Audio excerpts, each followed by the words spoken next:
La place du souvenir africain est un espace de mémoire. Elle représente un espace de commémoration des grandes figures symboliques qui ont fait l'ineffaçable mémoire des peuples de l'Afrique et de la diaspora. À cet effet, nous vous proposons e-souvenir, un concept qui a pour but de faire connaître et redécouvrir les grandes figures ayant marqué les consciences collectives.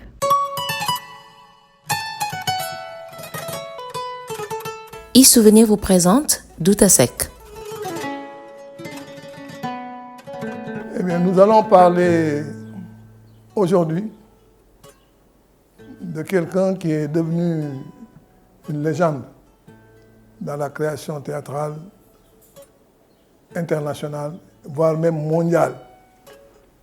Abdoulaye Douta Seck, de son vrai nom, originaire de Saint-Louis, fait partie des grands noms qui ont fait l'art sénégalais.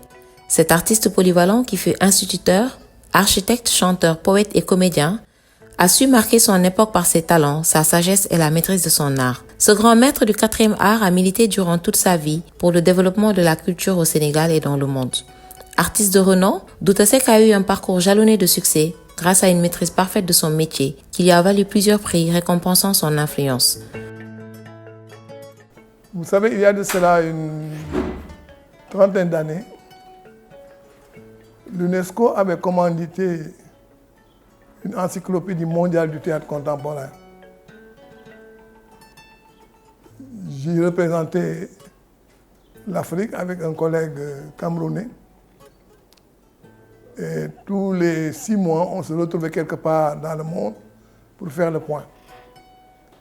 Et bien, dans la rubrique personnalité théâtrale, on les avait divisés en personnalité théâtrale nationale, internationale et mondiale. Nous avions, nous, Africains, inscrit Douta dans la rubrique internationale. Mais ce sont nos collègues du monde qui nous ont dit que la place de Douta est dans la rubrique des artistes de dimension mondiale. Vous voyez donc nettement qu'il n'a pas usurpé ce qualificatif d'artiste légendaire. Il aimait à se faire appeler artiste dramatique. Et vous savez que ceux qui suivent le théâtre, même ceux qui ne suivent pas forcément spécialement le théâtre, savent que son nom restera gravé dans nos mémoires. Son nom est à jamais lié à de très grandes créations inoubliables, aussi bien dans le domaine effectivement théâtral que dans le domaine cinématographique. Et quand on parle de Douta Seck en tant qu'homme de théâtre, bien entendu, on voit en lui quelqu'un qui a honoré le théâtre africain. Mais moi, je dis toujours que c'est quelqu'un qui a aussi honoré la profession d'acteur. Cela dit, voyons maintenant ce que nous pouvons dire concernant l'œuvre de Douta Seck. Commençons par le commencement, son enfance. Nous savons que Douta est né en, 1919 à Nioro, mais à Nioro du Soudan, où son père était affecté. Il s'appelle Abdoulaye. Mais dans notre famille, le mot Douta est collé à chaque prénom. Il s'appelle Abdoulaye, mais on l'appelle Abdoulaye Douta Seck. Et si vous voyez aussi les membres de sa famille, le mot Douta Seck est invariablement accolé au prénom. Voilà d'où vient le nom de Douta Seck, mais en vérité, il s'appelle Abdoulaye Douta. Abdoulaye Seck, le mot Douta Seck, effectivement, est quelque chose qui permet d'identifier leur famille. N'est-ce pas? Alors, donc j'ai dit qu'il est né à Nioro, au Mali, en 1919. Mais il est déclaré à Saint-Louis. Parfois, vous voyez dans l'état civil de Douta, on dit qu'il est déclaré à Saint-Louis. Mais c'est tout à fait compréhensible. À l'époque, ses parents étaient affectés là-bas. Et vous savez, à l'époque aussi, les avantages qu'on tirait de la naissance des 4 communes, Saint-Louis, Rufisque, etc. Donc, disons, il est né à Nioro, du Soudan, mais il a été déclaré à Saint-Louis. De toute façon, quelques années après, la famille va revenir à Ziguinchor, puis à Saint-Louis. Et c'est là que commence sa formation.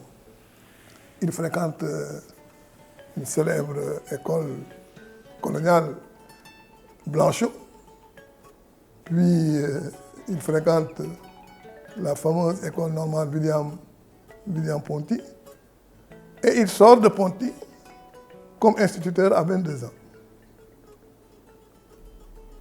Mais le théâtre était quelque chose qui occupait un rôle primordial dans ses activités. D'ailleurs, à l'époque, en tant que pontin, il a joué, je crois qu'on peut dire que c'est son premier spectacle, dans une pièce de théâtre qui était écrite par le ministre Assane Seck et qui s'appelait Bigolo. Ce spectacle, d'ailleurs, sera repris plus tard à Paris. Et dans ce spectacle de Assane Seck, où Douta jouait, le comédien jouait le rôle du griot. C'est son premier contact, disons, avec le théâtre, mais jusqu'à présent, vous voyez que je parle de sa formation, le lycée Blanchot,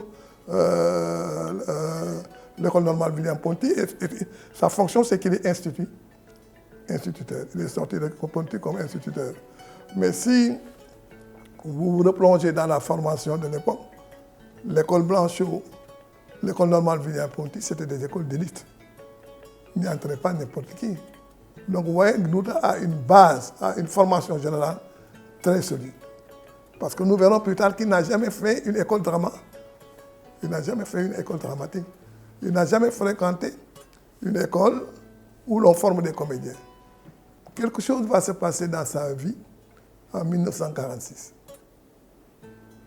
Il a fait aussi, bien entendu, le service militaire. À l'époque, c'était obligatoire. Mais quelque chose d'important, de déterminant va se passer dans sa vie en 1946. Et il va obtenir une bourse de la municipalité offerte par le maire Feu Lamine Gueye, en même temps que Cheikh Anta Diop d'ailleurs. Et le voilà boursier, et le voilà qui débarque à Paris. Mais tenez-vous bien, il a une bourse pour faire des études architecturales. Il est à Paris, à l'école d'architecture pour une formation architecturale. Il va y rester 5 ans, mais comme ces études ne l'intéressaient pas beaucoup, bien entendu, il ne va rien en sortir. Et il a d'autres ambitions. Et à Paris, à l'époque, j'ai parlé tout à l'heure de Bigolo d'Assane Seck à Ponty. Assane Seck va créer une association des étudiants d'Afrique noire à Paris. Il va reprendre le spectacle Bigolo, parce que dans cette association, on faisait des soirées sénégalaises, des spectacles dramatiques. Et Douta jouait un rôle important dans l'organisation, et il a repris même son rôle dans Bigolo. Alors, Douta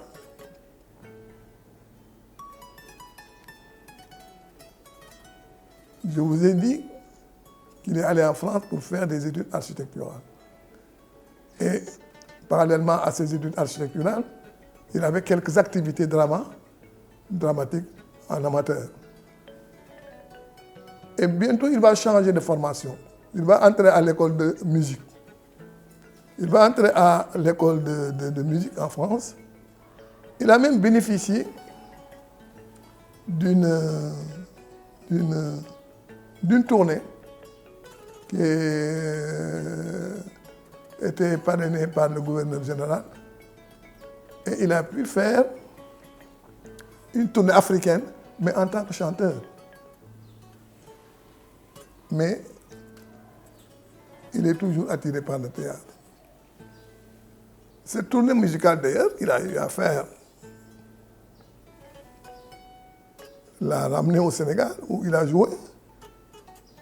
Je crois que c'est la première fois qu'il a joué sur scène. Parce que quand je parlais de Bigolo, en tant que pontin, c'était un théâtre plus ou moins d'amateur. Mais quand il a bénéficié de cette tournée en tant que chanteur, il est passé au Sénégal et je crois qu'il a joué dans au Théâtre du Palais. Ceux qui ne suivent pas l'histoire dramatique du Sénégal ne connaissent pas le Théâtre du Palais.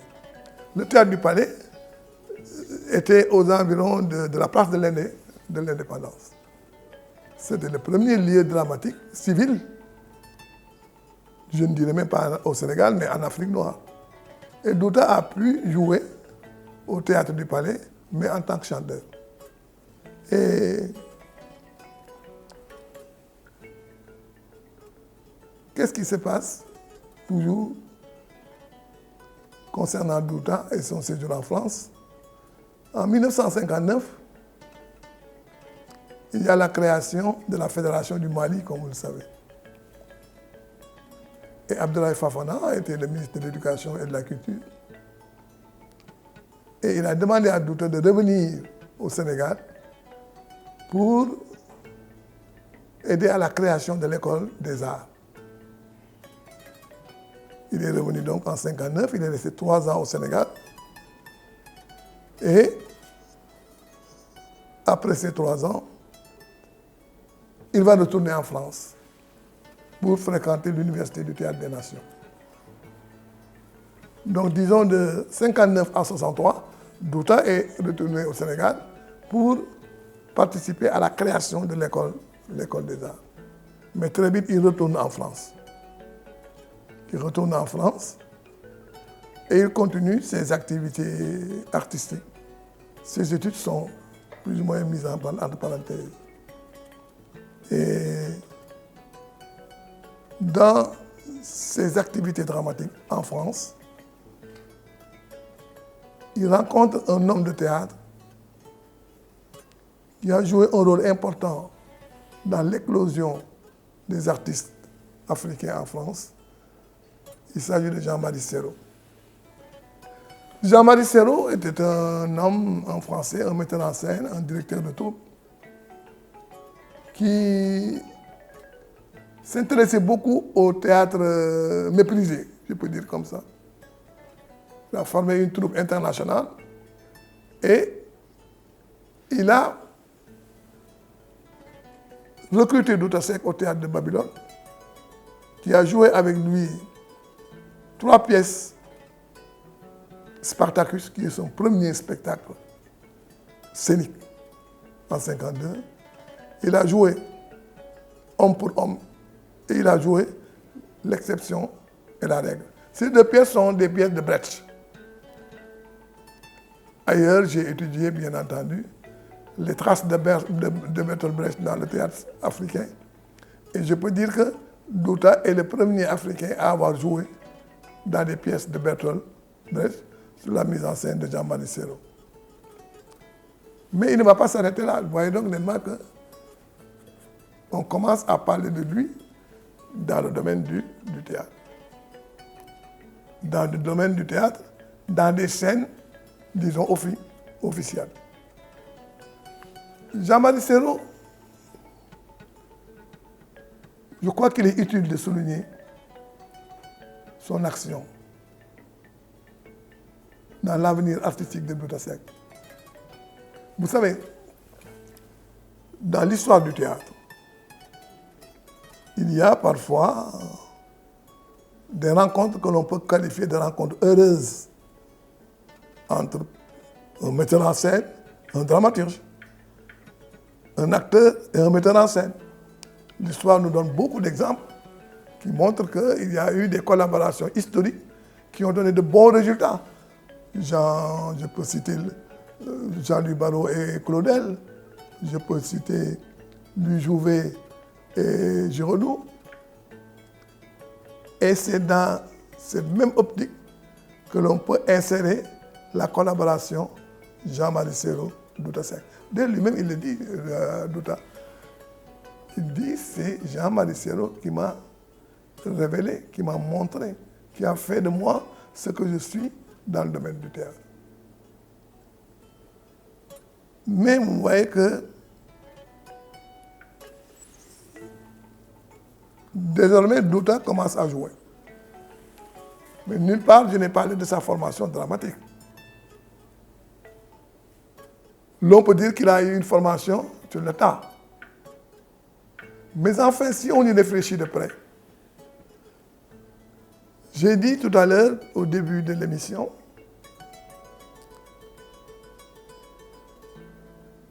qu'il a fréquenté le lycée Blanchot de Saint-Louis et l'école normale William-Ponty, qui étaient des écoles d'élite.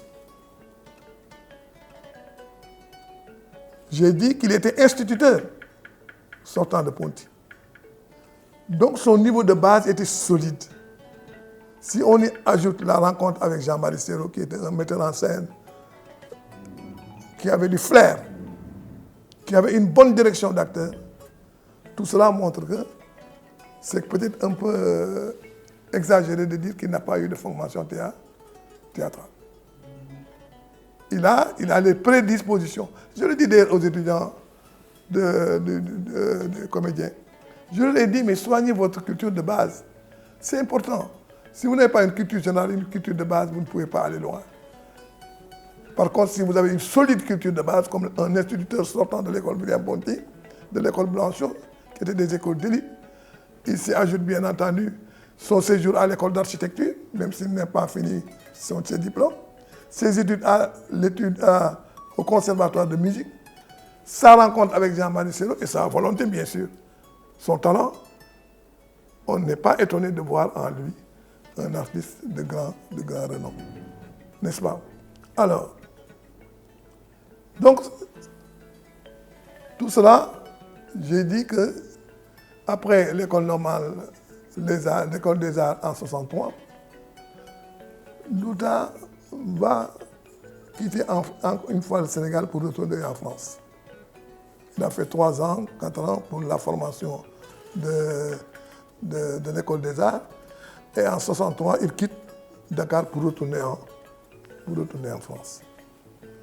Et c'est là, ce retour, qui sera le point de départ de la légende de Douta Seck. Je viens de vous dire qu'il a joué dans des pièces. Au Sénégal, il n'a pas joué. En France, il a joué des rôles avec Jean-Marie Serrault, surtout des pièces de Brecht, son premier rôle, Spartacus, etc. Mais jusqu'à présent, il n'a pas encore une notoriété, il n'est pas encore une autorité dramatique. Et en 1964, Césaire vient de terminer une pièce célèbre, La tragédie du roi Christophe. Et la mise en scène de la pièce a été confiée à Jean-Marie Serrault. Jean-Marie ne savait pas que Douta était déjà retourné au Sénégal, était déjà revenu en France en 1963. Il cherchait un acteur pour incarner le rôle de Christophe. Il auditionnait, il cherchait. Parce que si vous jetez un coup d'œil sur la tragédie du roi Christophe, le rôle de Christophe, c'est du sérieux. Le rôle de Christophe demande beaucoup de travail, beaucoup de concentration. Et quand Jean-Marie a vu Douta Seck, qu'il pensait être au Sénégal, il lui a dit, vous allez jouer le rôle de Christophe. Douta m'a dit que quand il lui a dit ça, il a regardé la pièce, il a eu le tract. Et à chaque fois qu'il disait la pièce, qu'il étudiait le personnage de Christophe, il se disait, je ne vais pas y arriver. Je ne vais pas y arriver. Mais je vous ai dit que Jean-Marie Serrault était un metteur en scène qui avait du flair. Et il a pris Douta Seck, Douta le dit très clairement. Il lui a pris effectivement une chambre d'hôtel et a accéléré le travail individuel, ce qu'on appelle la direction d'acteur. Parce qu'il y a une grande différence entre la direction d'acteur et metteur en scène. La direction d'acteur consiste à prendre un acteur qui n'est peut-être pas conscient de ses talents et vous arrivez petit à petit à travailler avec lui et à lui faire prendre conscience de ses possibilités. s'agissant de Douta, ça devait être facile. Comme je vous ai dit, il avait un bon niveau de base. Et c'est ainsi que Jean-Marie va faire le spectacle La tragédie du roi Christophe avec Douta Seck comme personnage principal. Et le spectacle était commandé par une association allemande. Le spectacle va être produit en 1964. Et dans mes recherches, j'ai vu que le jour de la première de la tragédie du roi Christophe coïncide avec l'anniversaire de Douta, c'est le 4 août. Et alors, le spectacle fut un triomphe. Douta était presque un acteur légendaire. Il a joué le rôle de Christophe avec une vérité, avec une dextérité artistique, jusque-là insoupçonnée. On peut dire, et c'est vrai, que malgré ce que j'ai dit des rôles avant, etc., c'est la tragédie du roi Christophe. C'est le rôle de Christophe qui a lancé Douta Seck. Ils ont fait une tournée en France jusqu'en 1965. Le spectacle était démonté. Et c'est là où, historiquement, quelque chose va se faire. Nous sommes à la veille du Festival mondial des Arts Nègres en 1966. Eh bien, la France va participer au festival et elle a choisi la tragédie du roi Christophe de Douta comme représentant la France. Pendant le Festival mondial des Arts Nègres, la tragédie du roi Christophe d'Aimé Césaire était un spectacle qui représentait la France. L'intérêt, c'est que cette tournée européenne terminée en 1965 va avoir une autre occasion de revivre. Et cette fois-ci, c'est autre chose. Parce que cette fois-ci, il s'agit de ramener le spectacle à Dakar. La patrie de Douta Seck. Je vous ai dit que jusqu'à présent, il n'a pas joué grand-chose dans la scène sénégalaise, mais là, il entre par la grande porte. Et l'arrivée de la troupe de Jean-Marie Serrault avec Douta Seck incarnant le rôle principal à Dakar, c'était un événement. C'était un événement. On a joué 5 spectacles au Théâtre Sorano et 1 au Stade. Et c'était un bon public. Le spectacle à Dakar, la tragédie du roi Christophe, a été fait devant un bon public. Imaginez-vous un public où il y avait le président Senghor, l'empereur Haïlé Sélassié, Marot, tout le monde de la culture était là pour venir voir la tragédie du roi Christophe de Césaire avec pour rôle principal Douta. Et Douta, qui pour la première fois joue à Dakar devant ses compatriotes. Et Jacqueline Lemoine qui a joué avec lui et qui incarnait le rôle de la reine. Lucien Lemoine qui incarnait le rôle de Lucien. Je pourrais revenir un autre jour. Mais ils ont dit en tant que partenaire de Douta que ce qu'ils ont vu sur scène en tant que partenaire, ils n'ont jamais vu un acteur rayonner avec effectivement autant de brio. Tout se passe comme si Douta voulait montrer au Sénégal que voilà ce qu'il est devenu. Voilà ce qu'il est devenu. Bien entendu, après le Festival mondial des Arts Nègres, la troupe va retourner en France, sauf un qui va rester.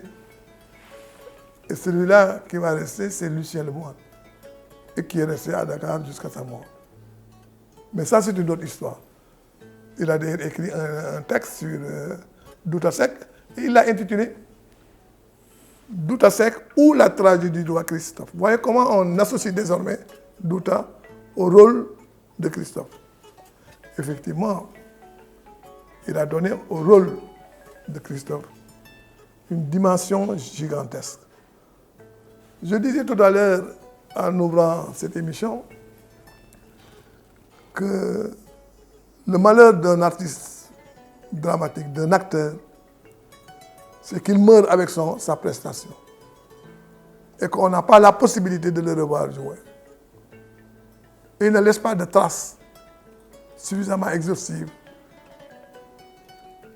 Et Douta, quand je parle à certains de mes étudiants sur la voix de Douta Seck, pas que c'est ça. Mais qu'est-ce que ça représente pour quelqu'un qui n'a jamais vu jouer Douta?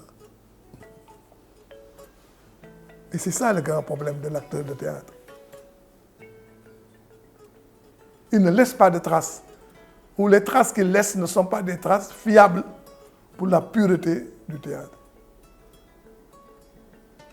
Et Douta s'est approprié ce rôle. D'ailleurs, plus tard, il y aura une tournée aux Antilles pour accompagner Senghor. Avec la tragédie du roi Christophe, ils ont joué en Martinique. Et après la représentation, Césaire, qui est l'auteur de la pièce, a dit au public, aux journalistes, mais Douta, c'est Christophe. Lui-même, il dit que j'ai écrit Christophe. Je suis l'auteur de la pièce. Mais ce Sénégalais-là, il est Christophe. Pour vous dire combien Douta a marqué ce rôle. C'est la raison pour laquelle, d'ailleurs, quand on parle du théâtre, à l'état de texte, qui se présente le plus souvent sous forme de pièces, une écriture théâtrale est une écriture dialoguée, où on a des personnages qui échangent des répliques. Dans une pièce de théâtre, vous ne voyez pas l'auteur prendre la parole, la confisquer et parler seul. Il y a des conversations, il y a des personnages qui échangent des répliques. Quand on lit la tragédie du roi Christophe, il y a Christophe qui parle, qui est dans le texte avec d'autres. Si bien que, même si on est d'accord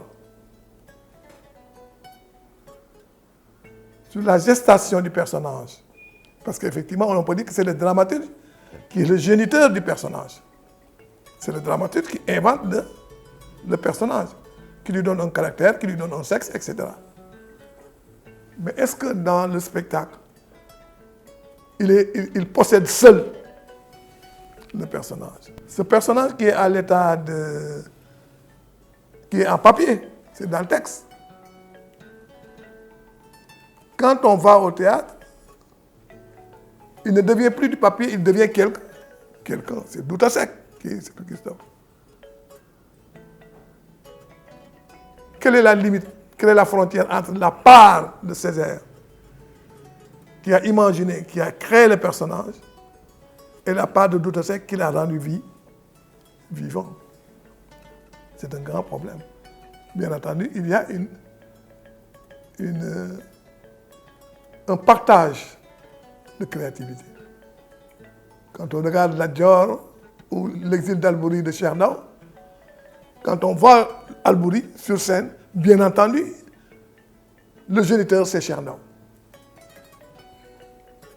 Mais celui qui joue devant vous le personnage de Chernow a aussi une part de créativité.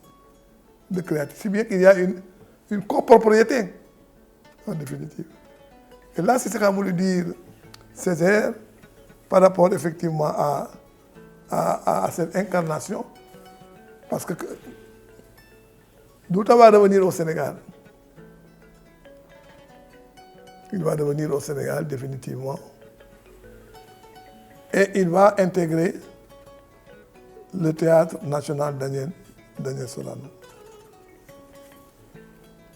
Il va intégrer le Théâtre national de Sorano et il va y rester 12 ans. Je crois que c'est de 72 à 84, je crois. Il est revenu au Sénégal et il a intégré le théâtre Sorano. Jusqu'à présent, il n'était pas à Sorano, hein, tout ce que j'ai dit. Il est maintenant sociétaire du théâtre Sorano en tant que conseiller du directeur général. Et c'est à partir de ce moment-là que commence sa carrière dramatique sénégalaise. Jusqu'à présent, vous ne m'avez pas entendu parler de Douta dans un rôle joué au Sénégal.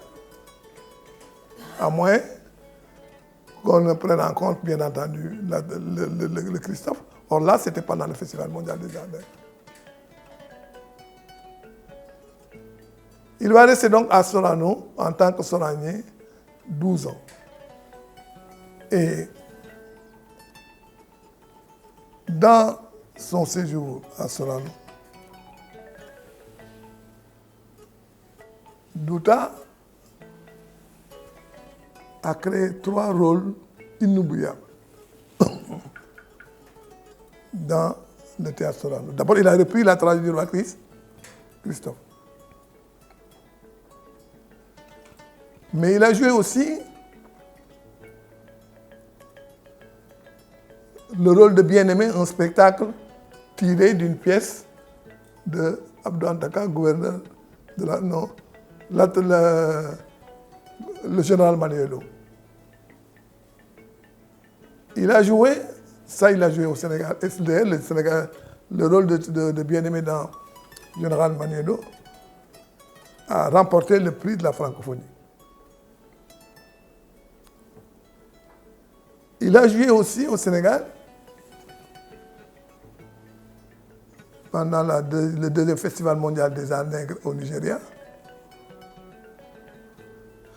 Il a joué le rôle de Kanka Moussa, le Sénégal, pendant le deuxième Festival mondial des arts nègres au Nigeria, a amené un spectacle qui était une fresque de l'homme noir.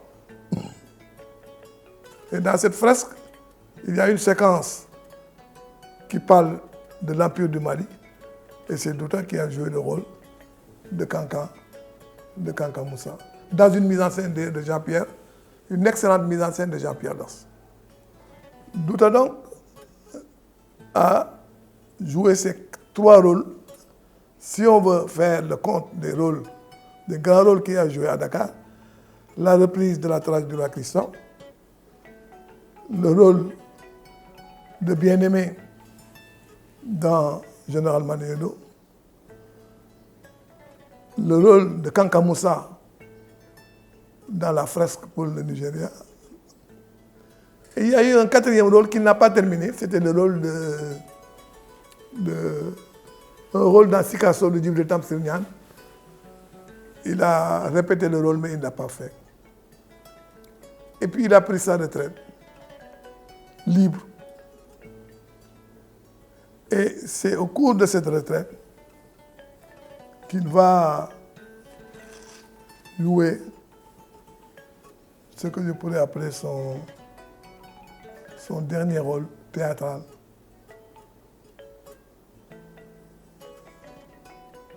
Dans le Mahabharata, une légende indienne mise en scène par Peter Brook. C'est un spectacle qui dure plus de 3 heures.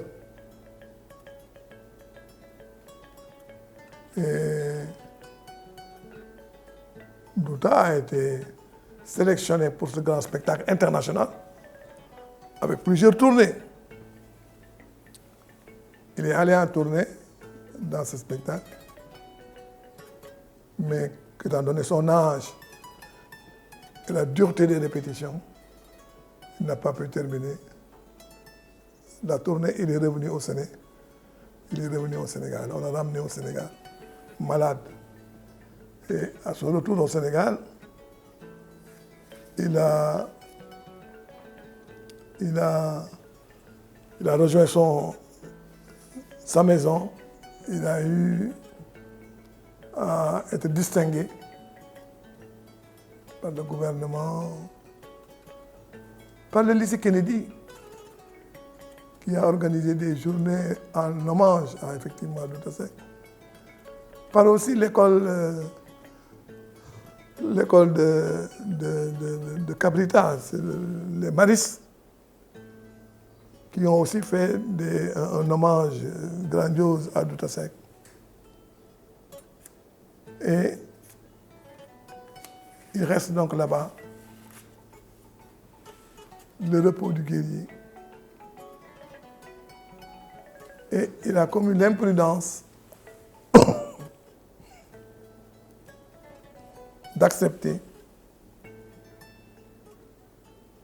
un rôle cinématographique Souvenance qui devait tourner en Haïti. Et alors là, bien entendu, c'était presque la catastrophe. Hein.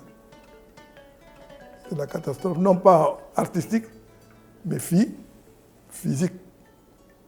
Il était épuisé parce que ça, c'est les années. C'est les années où Douta avait plus de 60 ans, n'est-ce pas? Et à son retour, il a attendu, c'était en quelque sorte le chant du cygne. Et tranquillement, il a rendu l'âme dans cette maison-là. Je crois que c'est en 91, je crois, quelque chose de ce genre. Voilà donc l'itinéraire artistique de Douta Seck. Mais je vous ai dit que Douta n'est pas qu'un artiste dramatique. Il a aussi fait de grandes choses dans le domaine du cinéma. Il a dit, bien entendu, qu'il préfère le théâtre, mais il est aussi à l'aise au cinéma. Et il nous a laissé quelques grands rôles cinématographiques. J'en veux tout simplement comme exemple le rôle qu'il a joué dans Petanking, mais surtout le rôle qu'il a joué dans l'aventure ambiguë, dans la théâtralisation de l'aventure ambiguë de Tcherno, où il a joué le rôle du maître Tcherno. Un grand rôle. Il a joué aussi dans une pièce, dans un film de Semen Ousmane, Khala, où il joue le rôle de l'aveugle. Voilà en quelque sorte donc l'itinéraire artistique de cet homme extraordinaire